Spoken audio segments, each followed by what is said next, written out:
తెలంగాణ రాష్ట్రానికి ఓసీ ముఖ్యమంత్రి రేవంత్ రెడ్డి లాస్ట్ రాసి పెట్టుకోండి 2028 నాటికి బీసీ వ్యక్తిని కుర్చీలో కూర్చోబెట్టకపోతే తీర్మానం మల్లన్న సచ్చినట్టే అన్నారు. సాధ్యమైద్ది అన్నది మీకెందుకు డౌట్? చేసి చూపిస్తాం కదా. ఇది మా నాయకుడు రాహుల్ గాంధీ గారు ఒకే ఒక్క నినాదం చెప్పినాడు, జిత్నా ఇస్సేదారి ఉతనే భాగేదారి అని చెప్పాడు. అంటే ఎవరు ఎంత ఉన్నారో వాళ్ళకు అంత దక్కాలనేది ఆయన ఆలోచన. తెలంగాణ రాష్ట్రంలో సమగ్ర కుటుంబ సర్వే లెక్కల ప్రకారం బీసీల జనాభా 54% పై చిలుకుంది. ఈ నేపథ్యంలో ఏం జరుగుతుందంటే ఈ 54% పై చిలుకున్నటువంటి జనాభా మెజార్టీ ప్రజలైనప్పుడు మెజార్టీ ప్రజల నుంచే ముఖ్యమంత్రి వస్తాడు కదా. సో ఈ తెలంగాణ రాష్ట్రం ఉమ్మడి ఆంధ్రప్రదేశ్ కానీ లేకపోతే ముందున్నటువంటి హైదరాబాద్ కానీ, హైదరాబాదు ఉమ్మడి ఆంధ్రప్రదేశ్ తెలంగాణ ఏర్పడ్డ ఈ మొత్తం వ్యవహారంలో ఇప్పటి వరకు ఒక్క బీసీ ముఖ్యమంత్రి కాలే. ఓన్లీ భారతదేశంలో బీసీ ముఖ్యమంత్రి కానీ ఏకైక రాష్ట్రం తెలంగాణ, ఇప్పుడు ఉన్నటువంటి ఆంధ్రప్రదేశ్, విభజించబడ్డ ఆంధ్రప్రదేశ్. కాబట్టి మేము స్ట్రాంగ్ గా ఇప్పుడు గతంలో ఉన్నటువంటిగా బీసీ మూవ్మెంట్స్ అట్లా లేకుండా ఇప్పుడు స్ట్రాంగ్ గా బీసీ మూవ్మెంట్స్ డెవలప్ అయినాయి. వాదం బలపడతా ఉంది. మా నాయకుడు రాహుల్ గాంధీ గారు పదే బీసీలను చైతన్యపరచడం కోసం ఆయన వంతు ప్రయత్నం చేస్తా ఉన్నాడు. వీటన్నిటి అంచనాలు చూసినప్పుడు యాజ్ ఏ అనలిస్ట్ గా, జర్నలిస్ట్ గా, పొలిటీషియన్ గా అన్నిటిగా చెప్తా ఉన్నా, తెలంగాణ రాష్ట్రానికి చిట్ట చివరి ఓసీ ముఖ్యమంత్రి రేవంత్ రెడ్డి గారే. 2028 తర్వాత 100కు 200% బీసీ ముఖ్యమంత్రి ఆ పీఠం మీద కూర్చుంటాడు. అసలు మీ ధైర్యం ఏంటి? నేను నెక్స్ట్ ఎలక్షన్ లో నిలబడితే ఓసీలు నాకు ఓట్లు వేయొద్దు, నా బీసీ ఓట్లు నాకు చాలు అన్నారు. మీరు మొన్న ఎమ్మెల్సీ ఎలక్షన్ లో ఓన్లీ బీసీ ఓట్లతోనే గెలిచారా? ఓసీలు ఓట్లే లేదా? రైట్, మంచి క్వశ్చన్ అడిగిన వెంకట్. ఇప్పుడు ఉమ్మడి నల్గొండ జిల్లాకు సంబంధించినటువంటి అంశం తీసుకుందాం. ఇప్పుడు మీరు అన్నట్టు నాకు తీన్మార్ మల్లన్నకు ఓన్లీ బీసీల ఓట్లు జరుపుతాయి. ఇప్పుడే చెప్పిన 54% మంది ప్రజలు బీసీలు ఓటర్లుగా ఇక్కడ ఉన్నారు, 100కి 54% మంది. మరి అటువంటప్పుడు నేను నాకు గెలవడానికి కావాల్సినటువంటి ఓట్లు 50%. ఒకవేళ 50-50 అనుకున్నా కూడా 50%. పోలైన ఓట్లు అవన్నీ పక్కకు పెట్టి బీసీలు అందరూ వేస్తారంటారా? 100% వేస్తారు. మొన్నటిసారి ఎన్నికల్లో వెంకట్, మొన్నటిసారి జరిగిన పట్టభద్రుల ఎమ్మెల్సీ ఎన్నికల్లో నేను ఎమ్మెల్సీగా గెలిచిందంటే అది బీసీలు పెట్టిన పుణ్యమే, బీసీలు పెట్టిన భిక్షమే. పైపెచ్చు తీన్మార్ మల్లన్నను ఓడగొట్టడానికి అదే అడగబోతాను, వాళ్ళు చేసినటువంటి కుట్ర రెడ్డి దొరలేనా? అందరు చేసిరు. అది నేను పసిగట్టలేక కాదు, పసిగట్టే చెప్పిన వరంగల్ మీటింగ్ లో మీరు తీన్మార్ మల్లన్నను ఓడగొట్టడానికి సాయశక్తుల కృషి చేసిరు కదా. మీకు దమ్ముంటే ఈసారి మీరు గెలువురు చూద్దామని చెప్పి సవాల్ చేసిన. ఆ సవాలుకు నేను కట్టుబడి ఉన్నా, చూపిస్తా. ఇంకోటన్నా, అందులో కూడా నా కోసం పని చేయని వాళ్ళు కొంతమంది అయితే, కొంతమంది జెన్యున్ గా పనిచేసారు. ఒకరిద్దరు మంత్రులు వాళ్ళ స్థాయిలో ప్రయత్నాలు చేశారు గెలిపించడం కోసం. ఈ ఉమ్మడి నల్గొండ జిల్లాలో 20 లక్షల పైచిలుకు మంది బీసీలు ఉంటే 1952 నుంచి 2020 వరకు జరిగినటువంటి మొత్తం ఎన్నికలు 171 సార్లు అసెంబ్లీ ఎన్నికలు జరిగినాయి అన్ని నియోజకవర్గాల్లో. ఓకే, అందులో 116 సార్లు 2,14,000 మంది ఉన్నటువంటి ఓసీలు 116 సార్లు ఎమ్మెల్యేలు అయ్యారు. 20 లక్షల పైచిలుకు జనాభా ఉన్నటువంటి బీసీలు 16 సార్లు అయ్యారు. ఎస్సీ ఎస్టీలు 38 సార్లు అయ్యారు. బీసీలే తక్కువ, 16. అదే అంటే ఇక్కడ ఓట్లు ఎవరివి? మనం ఓట్ల సంఖ్యలో చూసుకున్నప్పుడు 20 లక్షల మంది బీసీల ఓట్లు కనిపిస్తున్నాయి మనకు క్లియర్ గా. సీట్లు ఎవరి? ఓసీలే కనిపిస్తా ఉన్నాయి. సో ఈ లెక్కలన్నీ కూడా ఇలా ఓట్లు మాయి, సీట్లు మీయి. అందుకోసం నేను చెప్పిన డేరుగా చెప్తా ఉన్నా, తీన్మార్ మల్లన్నకు రెడ్డిల ఓట్లు వద్దు, ఈ రెడ్డిలకు బీసీల ఓట్లు వద్దని చెప్పగలుగుతారు. ఇంత ధైర్యంగా ఇప్పటివరకు ఎవరు చెప్పలే ఏ పొలిటీషియన్. నేనేమంటున్నా, మీకు ధైర్యం ఉంటే తీన్మార్ మల్లన్నకు వద్దు, మీరు ఎట్లాగో వేరు, అవి మాకొద్దు, బీసీల ఓట్లు మాకు వద్దని మీరు చెప్పగలుగుతారా? ఆ మాట చెప్పలేరు. మీరు ఇన్ని రోజులు వేసుకున్నారు, ఈసారి మేము సిద్ధంగా లేవేయడానికి. ఓకే, మా ప్రజల్లో ఆలోచన వచ్చింది, మా ప్రజల్లో ఒక ఐక్యత వచ్చింది. కాబట్టి ఇవాళ నేను ఆ డేర్గా మాట్లాడడం జరిగింది. ఇప్పుడు నల్గొండ లెక్కలే కాదు, ఈ తెలంగాణ రాష్ట్రంలో మీ సొంత గ్రామంలో ఓసీల ఓట్లెన్ని, బీసీల ఎన్ని, ఎస్సీల ఎన్ని, ఎస్టీల ఎన్ని అనే లెక్క కూడా మా తానుంది. ఈ లెక్కలు పక్కాగా ప్రభుత్వ లెక్కలు, సమగ్ర కుటుంబ సర్వే లెక్కలు, ఈ ప్రభుత్వం సేకరించినటువంటి లెక్కల ఆధారంగా చెప్తా ఉన్నాం. ఇప్పుడు క్యాస్ట్ సెన్సస్ చేస్తే ఇంకా బీసీల జనాభా పెరుగుతుంది.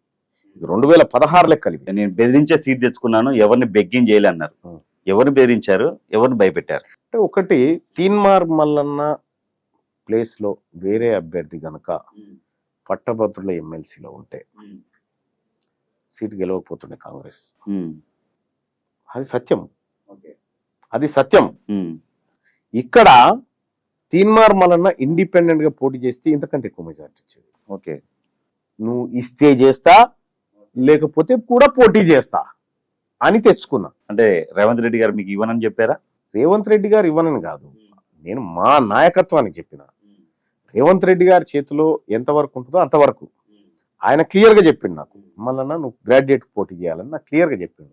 ఇంకా ఎవరైతే అడ్డుకోవాలని ప్రయత్నం చేసిర్రో, ఎవరైతే ఎన్నికల్లో నన్ను ఓడించడానికి రకరకాల ప్రయత్నాలు చేసిరు కదా, వాళ్ళందరికి కూడా నేను ఖాళీగా ఉంటే మీకే ప్రమాదం. తీన్మార్ మల్లన్న ఖాళీగా ఉండి ఆలోచించడం మొదలు పెట్టిందంటే మీ సీటాలకే, మీ పీఠాలకే ప్రాబ్లం. మీరు ఆలోచించుకోండి. ఎప్పుడు ఏదో పని చేసుకునేటట్టు ఉంచాలి. నేను బిజీగా ఉంటే కొద్దిగా తక్కువ ఆలోచన చేస్తానేమో. సో అట్లా ఆరోపకంగా తెచ్చుకున్నటువంటి సీటే. లేకపోతే నిజంగా ఈ సీటు తీన్మార్ మల్లన్న తప్ప ఇంకెవరైనా గెలిచేది ఉంటే వాళ్ళకి ఇచ్చేటోళ్ళు. ప్రధానంగా అప్పర్ క్యాస్ట్ అయితే వాళ్ళకి ఇచ్చేటోళ్ళు. ఇంకోటి బయట ఒకటి, కానీ తీన్మార్ మల్లన్న పోటీ చేయడం ద్వారా ఇంటలెక్చువల్స్ అంతా కాంగ్రెస్ పార్టీ వైపు ఉన్నారని మేము తీసుకురావడం కలిగింది. తీన్మార్ మల్లన్న కాంగ్రెస్ పార్టీలోకి వచ్చింది రేవంత్ రెడ్డి గారు వీలు పిలిస్తే రాలే, రాహుల్ గాంధీ గారి ఆలోచన కోసం వచ్చిన. నేను కాస్ట్ సెన్సస్ చేద్దామన్నాడు, జిరాక్స్ తీద్దామన్నాడు, ఎక్స్రే తీద్దామన్నాడు ఈ ప్రజల్ని. ఎంత గొప్ప మాట ఈ దేశంలో రాహుల్ గాంధీ గారు చెప్పింది. ఆ మాటలకు ఇంప్రెస్ అయిపోయి కాంగ్రెస్ పార్టీకి వచ్చినాం తప్ప వీళ్ళెవరో పిలిస్తే రాలేదు. తెలంగాణ రాష్ట్రంలో కాంగ్రెస్ పార్టీ అధికారంలోకి వచ్చినాక కులగణన 42% ఇద్దామని అన్నారు. అది అయిద్దా ఇప్పుడు? 100% అవుతుంది, డౌటే లేదు. చేస్తారా ఎవరు ఇక్కడ ఉన్న లీడర్లు? చేయనీయకపోతే వాళ్ళ రాజకీయ పతనం స్టార్ట్ అవుతుంది. చేయనిచ్చినా జరిగేది అదే. కానీ ఒక మాట, మా రాహుల్ గాంధీ గారు మా ఫ్యూచర్ ప్రధానమంత్రి, మేము అనుకుంటున్నటువంటి గొప్ప నాయకుడు, ఒక ఆదర్శవంతమైనటువంటి రాజకీయ నాయకుడు చెప్తున్నటువంటి మాట ఏంటంటే, కులగణన అనేది నేను ప్రకటించిన 42% రిజర్వేషన్ అనేది బీసీలకు ఇవ్వాలి లోకల్ బాడీస్లో అని నేను ప్రకటించిన. మాకు రాహుల్ గాంధీ గారు చెప్తే శిలాశాసనం అని ముఖ్యమంత్రి రేవంత్ రెడ్డి గారు కూడా చెప్పారు. శిలాశాసనం అని చెప్పింది. ఇక్కడ క్లియర్గా రాహుల్ గాంధీ గారి మాటే మాకు అందరికీ శిలాశాసనం, మేము నమ్ముతున్నాం. నేను ఇక్కడ రాహుల్ గాంధీ గారి మాటకు నేను బాధ్యత ఎందుకు వహిస్తా ఉన్నా, నాది బాధ్యత అని ఎందుకు చెప్తా ఉన్నా, ఆయన మీద ఉన్నటువంటి నమ్మకం నాకు, ఆయన కుటుంబం పట్ల ఉన్నటువంటి విశ్వాసం, ఇది నాది బాధ్యత అని నేను బాధ్యత వహిస్తా అని చెప్తా ఉన్నా. ఇప్పుడు ఈ బీసీ వర్గాల నుంచి బాధ్యత వహించడానికి చాలా మంది కొద్దిగా వెనక ముందు ఆడుతూ ఉంటారు. ఎందుకంటే మాకు వాళ్ళ ఆశీస్సులు కావాలి, వీళ్ళ ఆశీస్సులు కావాలి. తీన్మార్ మల్లన్నకి ఎవరు ఆశీస్సులు ఎక్కర్లేదు, రాహుల్ గాంధీ గారి ఐడియాలజీ చాలు. ఓకే, రాహుల్ గాంధీ గారి ఐడియాలజీ చాలు నాకు. అందుకోసమని రాహుల్ గాంధీ గారి మాటకు నేను బాధ్యత వహిస్తూ ఈ ప్రజలకు చెప్తా ఉన్నా, నాది జిమ్మెదారు అని చెప్తా ఉన్నా. 100కు 200% క్యాస్ట్ సెన్సస్ జరిగి తీరుతుంది. మొన్న సెక్రటరియట్ లో మీటింగ్ జరిగితే ఒక లీడరు దీని గురించి డిస్కస్ చేసి వద్దు అన్నట్టు మీరు చెప్పారు. నేను ఓపెన్ గా చెప్పిన కదా జగన్ రెడ్డి గారు, నేను ఓపెన్ గా చెప్పినా అంటే నేను సాటుకు చెప్పను వెంకట్. నేను ఏదైనా చూస్తే ఇది జరిగిందని చెప్తా. అక్కడ జరిగినటువంటి మీటింగ్ లో మనం రిజర్వేషన్లు ఎట్లా పెంచాలనేటువంటి దానికి చాలా మంది వచ్చారు, వాళ్ళ సలహాలు ఇచ్చారు, సూచనలు ఇస్తే అందులో పెద్ద ఆయన ఈసారి స్కిప్ చేసేద్దాం అని అంటే ఎట్లా స్కిప్ చేస్తారు, ఇది ఎక్కడ అన్యాయం? ఆ విషయంలో నేను మాట్లాడడం జరిగింది, అది ఓపెన్ గా కూడా చెప్పిన. కొంతమందికి తీన్మార్ మల్లన్న అంటే ఇందాక చెప్పే ఇంట్రడక్షన్ లో శత్రువులు, మిత్రుల కంటే శత్రువులు ఎక్కువ అని చెప్పే కదా. బయట ప్రజలు మాత్రం తీన్మార్ మల్లన్న అధికార పార్టీలో ఉన్నాడా, ప్రతిపక్షంలో ఉన్నాడా, ఎమ్మెల్సీ ఉండి కూడా అధికార పార్టీని ప్రశ్నిస్తున్నాడు అని కొంతమంది. ఇప్పుడు ఒక్క విషయం చెప్తా ఉన్నా, తీన్మార్ మల్లన్న పాలసీలనే ప్రశ్నిస్తుండు.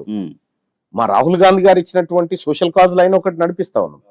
రెండోది, తీన్మార్ మల్లన్న ఇప్పుడు ఒక చోట ప్రభుత్వ పాఠశాలలో అమ్మాయిలు వరుసగా నిలబడితే తప్ప మూత్ర విసర్జనకు పోలేనటువంటి పరిస్థితిలో ఉన్నప్పుడు ఆడ మా రాజకీయ నాయకుల పిల్లలు నా బిడ్డనో నా పిల్లలు ఎవరైనా ఉంటే నాకు క్షేమ అనిపించదా? అనిపిస్తుంది. నాకు క్షేమ అనిపించదా? మరి నేను ఖచ్చితంగా ప్రశ్నిస్తా. అక్కడ బాత్రూమ్ కట్టంగా మనం ఎవడొద్దు అన్నాడు. ప్రభుత్వ పాఠశాలలో చదివేది మన పిల్లలు కాదు కాబట్టి వాళ్ళ పట్ల నిర్లక్ష్యమా అని చెప్పి మాట్లాడిన తప్పేముంది దాంట్లో? ఇది మాట్లాడొద్దని మా అధిష్టానం ఏమైనా చెప్పిందా నాకు? ఇదే చేయాలని చెప్పినాం కదా. ఇదే చేయాలనేది మా పార్టీ లక్ష్యం, మా అధిష్టానం లక్ష్యం, మా ముఖ్యమంత్రి గారి ఆలోచన కూడా గదే. ఆయన చెప్పింది ఏంటి? ప్రతి ఊర్లో ఒక స్కూల్ ఉండాలని చెప్పిండు, ప్రభుత్వ పాఠశాల, దాంట్లో వసతులు ఉండాలని చెప్పిండు.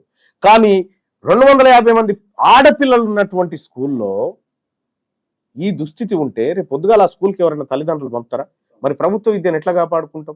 ఇది నా క్వశ్చన్. ఈడ కాకపోయినా రేపు మండలంలో అయినా అదే మాట్లాడతా. కానీ ఇక్కడ మనం గుర్తించుకోవాల్సినటువంటి అంశం ఏంటంటే, నిజంగా ప్రజలకు అన్యాయం జరిగినప్పుడు అన్యాయం అని చెప్తే తలకాయ దిగిపోతుందా? అయిపోదు. ఆ ధైర్యం ఉండాలి కదా. ధైర్యం ఇప్పుడు తీన్మార్ మళ్ళీ నాకు ఇంకేమైనా ఆశ ఉందా నాకేమన్నా? లేకపోతే నా ఫైల్స్ ఏమైనా పెండింగ్ ఉన్నాయా? నేను అయ్యా అనుకుని తిరగడానికి?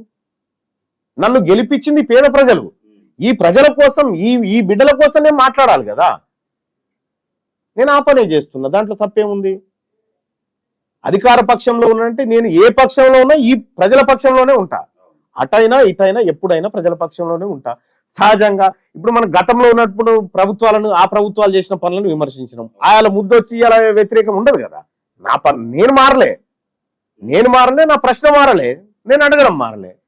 నువ్వు పొజిషన్ మారి నువ్వు అనుకుంటే మరి దానికి నేనేం చేయలేదు. ఇంకోటన్నా, హైడ్రా మొన్న హైకోర్టు జడ్జి రంగనాథ్ గారు చాలా సీరియస్ అయ్యారు. హైడ్రా అంటే పేదలకు భరోసా కల్పించేలా ఉండాలి, కానీ అన్ని కూల్చుకుంటూ పోవడం కరెక్ట్ కాదు. రేపు చార్మినార్ తహసీల్దార్ వచ్చి హైకోర్టును కూల్చమంటే కూలుస్తారా? పొలిటికల్ బాస్ల కోసం పనిచేయకండి, నిజాయితీగా పనిచేయండి అని కొంచెం ఒక సీరియస్ అయినట్టు తెలుస్తుంది. సరే, కోర్టు ఏం చెప్పినప్పటికీ కూడా ఈ మూసీ పరివాహక ప్రాంతానికి సంబంధించి మూసీ డెవలప్మెంట్ కార్పొరేషన్ ఏర్పాటు చేసింది బీఆర్ఎస్ పార్టీ. కేటీ రామారావు గారు దీనిపైన రివ్యూ నిర్వహిస్తూ క్లియర్గా ఒక మాట చెప్పిండు. ఈ పరివాహక ప్రాంతాల్లో ఆక్రమణకు గురైనటువంటి అన్ని ఇండ్లను నిర్దాక్షిణ్యంగా కూలదోయండి, బుల్డోజర్లు పెట్టి పడగొట్టండి, అడ్డుకుంటే పోలీసులను పెట్టి కార్యక్రమాన్ని ముందుకు తీసుకుపోండి అని చెప్పిండు. మీరు కావాలంటే ఆ వీడియో కూడా ఉంది నా దగ్గర, వినిపిస్తాను.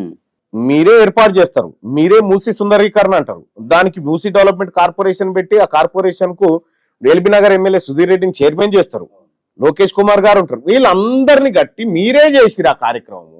ఆయన మాకు సినిమా చూపించారు కదా, మూసీలో మీరు బోటింగ్ చేయాలంటే టికెట్ల కౌంటర్ ఈడు ఉండాలనే కాడికి తెచ్చారు. కానీ అందులో తట్టెడు మట్టి ఎత్తింది లేదు, ఆ ప్రాజెక్టు ముందుకు పోయింది లేదు. ఇవాళ హైదరాబాదు ప్రాంతంలో ఇప్పుడు లండన్ నగరానికి థేమ్స్ నది ఎట్లయితే ఉందో, హైదరాబాద్ కు ఈ మూసీ అనేది కూడా అంత గొప్ప రివరు. ఒకప్పుడు ఈ నదీ పరివాహకం అంతా గొప్పగా విలసిల్లింది. సో అటువంటి ఖ్యాతిని మళ్ళీ పునరుజ్జీవింప చేయాలంటే ఖచ్చితంగా మూసీ నదిని పరిశుద్ధం చేయాల్సినటువంటి అవకాశం, ఆలోచన ఉందని ముఖ్యమంత్రి గారు దాని మీద రివ్యూలు చేసిండు. పోయి లండన్ థేమ్స్ నదిని చూసిండు, ఆ రోజు నుంచి చెప్పిండు. మీరే చెప్తారు, కొబ్బరికాయ కొట్టిన వాళ్ళు మీరే, పూలు జల్లింది మీరే, దానికి పునరుజ్జీవనం చేయాలని చెప్పింది మీరే, మళ్ళా శవయాత్రలు తీసేది మీరే. ఇలా కాంగ్రెస్ పార్టీ పాత్ర ఏంది? మరి కేసీఆర్ గారి ఆలోచనే కదా మూసీ సుందరీకరణ. మరి కేసీఆర్ గారి ఆలోచన ఇంప్లిమెంట్ చేస్తున్నామని చెప్పుకోండి. కేటీ రామారావు గారు మాట్లాడుకుంటూ ఇండ్లు కూల్చమని ఇంద్రమ్మ చెప్పిందా అంటాడు. ఇంద్రమ్మ ఇండ్లు కూల్చమని చెప్పలే. ఇవాళ ఏ ఊరికి పోయినా ఇంద్రమ్మ కట్టించిన ఇండ్లు ఉన్నాయి, చూపిస్తాం. కానీ మీ అయ్య కట్టించిన ఇండ్లు లేవు. కూలగొట్టుట్లో మీరు మొదటి స్థానంలో ఉన్నారు, దోపిడీ చేయడంలో మీరు మొదటి స్థానంలో ఉన్నారు. కాబట్టి కేటీ రామారావుకు నేను రామారావు అని పెట్టినటువంటి పేరుకు సార్థకత తీసుకొచ్చాడు. ఆయాల అట్లా, ఇవాళ ఇట్లా. కాబట్టి హైడ్రా విషయంలో హైకోర్టు హైకోర్టు దగ్గరికి మనం పిటిషన్ పట్టుకొని పోతే హైకోర్టు ఎవరైతే ఆవేదనతో వచ్చారో వాళ్ళ పక్షాన్ని ఎక్కువ మాట్లాడుతుంది. అది సహజం, న్యాయ సూత్రాలు వాళ్ళు పాటిస్తారు, అది వదిలేద్దాం. ఇక్కడ ప్రస్తుతం కూడా కాంగ్రెస్ పార్టీ ఏం చేస్తూ ఉందండి, అక్కడ ఉన్నటువంటి పేదలను స్వచ్ఛందంగా పోయి, అమ్మ మీకు డబుల్ బెడ్రూమ్ ఇల్లు ఇస్తున్నాము, ఇది మూసీ పరివాహక ప్రాంతము, ఏది మూసీలో కట్టినటువంటి ఇల్లు అక్రమ నిర్మాణము, ఇక్కడ వరదలు వస్తే మీ జీవితాలు ఖరాబ్ అయిపోతాయి, ఈ మురికితోటి మీ పిల్లల భవిష్యత్తు నాశనం అవుతుంది, మీ ఆరోగ్యాలు దెబ్బతింటాయి అని పూర్తిగా చెప్తూ వాళ్ళని ఒప్పిస్తూ దాదాపు 162 మందికి నిన్నటి వరకు డబుల్ బెడ్రూమ్ ఇళ్లలోకి షిఫ్ట్ చేయడం జరిగింది. వాళ్ళంతా వాళ్ళు స్వచ్ఛందంగా ఖాళీ చేసిపోతా ఉంటే, వాళ్ళంతా వాళ్ళు ముందుకు వస్తూ ఉంటే ఇలా బీఆర్ఎస్ పార్టీ మీరు అట్లా పోకూడదు, వీళ్ళకి తిరగబడండి, మీరు కాంగ్రెస్ పార్టీని వ్యతిరేకించండి, ముఖ్యమంత్రి గారిని తిట్టండి, ఇవేంటి దుర్మార్గం కార్యక్రమాలండి? దానికి బొడ్రాయి పెట్టిన వాళ్ళే మీరు. బొడ్రాయి కాడ పండుగ చేస్తుంటే పండుగ చేయొద్దని పంచాయతీ పెట్టిన వాళ్ళు మళ్ళీ మూసీ బాధితులకు అండగా ఉంటాం, బుల్డోజర్ ని అడ్డుకుంటామని చెప్పి కేటీఆర్ గారు వెళ్తుంటే కారు మీద దాడి చేయడం జరిగింది. ఫస్ట్ ఏంటంటే వాళ్ళ కుటుంబానికి ఎవడు అండగలేడు. బీఆర్ఎస్ పార్టీ అనేది ఒడిసిన శకం. అది బీఆర్ఎస్ పార్టీ ఆఫీసులు ఇప్పుడు ఖాళీగా ఉన్నాయి, ఎవరికైనా కౌలుకి ఇస్తే చేసుకుంటారు. బీఆర్ఎస్ పార్టీ దాని భవిష్యత్తు కోల్పోయింది కాబట్టి ఇప్పుడు కేసీఆర్ ఫ్యామిలీ కష్టం వస్తే తెలంగాణ కష్టం వచ్చినట్ట. అసలైన బాధితులు వీళ్ళు. ఇలా కాళేశ్వరం ఎంక్వైరీ జరుగుతా ఉంది, ఫోన్ ట్యాపింగ్ ఎంక్వైరీ జరుగుతా ఉంది. కాళేశ్వరం ఎంక్వైరీలో అధికారులు బాస్ చెప్తే ఆయన నోటి మాటతో చేసిన మా తప్పేం లేదని చెప్పి అంత కేసీఆర్ కేలెత్తి చూపిస్తా ఉంటే ఆ అంశాన్ని మరుగున పడేయడం కోసం ఇలా మూసీ డ్రామా ఎత్తుకుంది బీఆర్ఎస్ పార్టీ. మరి ఇప్పుడు హైడ్రా స్టార్ట్ చేసింది కదన్నా, చాలా మంది పొలిటీషియన్స్, పొంగులేటి శ్రీనివాస్ రెడ్డి గారు కానీ, లేదంటే మన వివేక్ వెంకటస్వామి గాని, చాలా మందికి ఫామ్ హౌస్ మరి FTL బఫర్ జోన్ లో ఉన్నాయి. అవి ఎందుకు కూల్చట్టే? 100% కూల్చాలని చెప్తున్నా. ఫస్ట్ అవి కూల్చినాక పేదల కాడికి రావాలి కదా. నేను అదే చెప్తా ఉన్నా. అవి వాస్తవానికి ఎట్లుంటదంటే వెంకట్, ఈ 111 జీవో పరిధిలో గ్రామాలు ఉన్నాయి, అక్కడ అదనంగా నిర్మాణాలు చేయడానికి వీల్లేదు. నీకు అక్కడ ఆ గ్రామంలో 1 ఎకరం పొలం ఉందనుకో, దాంట్లో 90% వదిలేసేయాలి, 10% లో మాత్రమే నిర్మాణం చేసుకోవాలి. ఇది జీవో చెప్తున్న మాట. అయితే ఈ రాజకీయ నాయకులు అంతా ఏమనుకున్నారంటే మనకున్న భూమిలో 90% వదిలేసి 10% కట్టుకోవాలనుకున్నారు. అది కాదు, మొత్తం 111 పరిధిలో ఉన్నటువంటి దాంట్లో ఎక్కడైతే గ్రామాలు ఉన్నాయో గ్రామాలలోనే, నీ పొలాలలో కాదు కట్టడానికి, వీళ్ళేమో పొలాలలో కట్టుకొని ఇది అనుకుంటారు. వాస్తవానికి 111 పరిధిలో ఉన్నటువంటి బడా రాజకీయ నాయకులే మీరు చూడండి, వాళ్ళ దిక్కు బుల్డోజర్ పెట్టినప్పుడు జనం సప్పట్లు కొట్టారు, హర్షాతిరేకాలు ప్రకటించారు. ఎస్, గొప్పగా చేస్తుంది హైడ్రా అన్నారు. ఎప్పుడైతే ఈ హైడ్రా తన పంతం చేస్తా ఉందో, హైడ్రాకు వాస్తవానికి మూసీకి సంబంధం లేదు. హైడ్రా వేరు, మూసీకి చేస్తున్నటువంటి కార్యక్రమాలు వేరు. కానీ ఈ మూసీలో జరుగుతున్నటువంటి అంశాన్ని హైడ్రాకు ముడిపెట్టి హైడ్రాను బదనాం చేసే కార్యక్రమం చేశారు. 100% వీళ్ళే కూల్చాల్సిందే. పొంగులేటి శ్రీనివాస్ రెడ్డి గారిది నిజంగా బఫర్ జోన్ లో ఉందనుకుంటే ఆయనది కూల్చాలి, వివేక్ వెంకటస్వామి గారిది కూల్చాల్సిందే, అక్కడ ఏ రాజకీయ నాయకుడు ఉన్నా కూల్చాల్సిందే. ఫాతిమా కాలేజీని కూల్చేద్దాం ఉందా గవర్నమెంట్ కి? 100% కూల్చాలని చెప్తా ఉన్నా. దమ్ముందా లేదా అనేది మరి వాళ్ళ పర్ఫార్మెన్స్ బట్టి. ఆయన ఒకటి సవాల్ చేశాడు, మరి GHMC ఆఫీస్ కూడా బఫర్ జోన్ FTL లో ఉంది, ఇప్పుడు ఏదైతే హైడ్రా ఆఫీస్ ఉందో అది కూడా బఫర్ జోన్ లో ఉంది, మరి అవి కూల్స్తారా అని అడుగుతుండ్రు. అవి కూడా ఉంటే అవి కూడా కూల్చాలి, తప్పేముంది? వాళ్ళకో న్యాయం వీళ్ళకో న్యాయం కాదు కదా. GHMC ఆఫీస్ కూల్స్తారా? అది బఫర్ జోన్ లో ఉందో తేలాలి కదా. ఆయన నోటి మాటతో ఎట్లుంటది? ఫాతిమా కాలేజ్ ఉందని నీకెరక, నాకెరక, అందరికెరక, దాన్ని కూల్చాల్సిందే. ఇప్పుడు మూసీ నది అనేది 1,50,000 కోట్లతోని శుద్ధీకరణ చేస్తా అని చెప్పి రేవంత్ రెడ్డి చెప్పారు కదా, అదొక స్కీమ్. ఢిల్లీకి పెద్దలకి 25,000 కోట్లు ఒప్పచెప్పడానికి ఇది నడుస్తుందని చెప్పి కేటీఆర్ గారు అన్నారు. ఆరు లేదు, సూలు లేదు, కొడుకు పేరు కేటీఆర్ అంటే ఏమన్నట్టు? నేను ఒక మాట చెప్తా ఉన్నా, ఆడ ఏకాన పైసా ఖర్చు పెట్టలే, ఇప్పటికీ ఏకాన పైసా ఖర్చు పెట్టలే. దానికి సంబంధించిన టెండర్లు లేవు, ఏమీ లేవు. దాన్ని ఖాళీ వాళ్ళని వికెట్ చేయించే కార్యక్రమం జరుగుతూ ఉంది. అప్పుడే 1,50,000 కోట్లు పెట్టి అప్పుడే 25,000 కోట్లు అక్కడికి పంపినట్టుగా.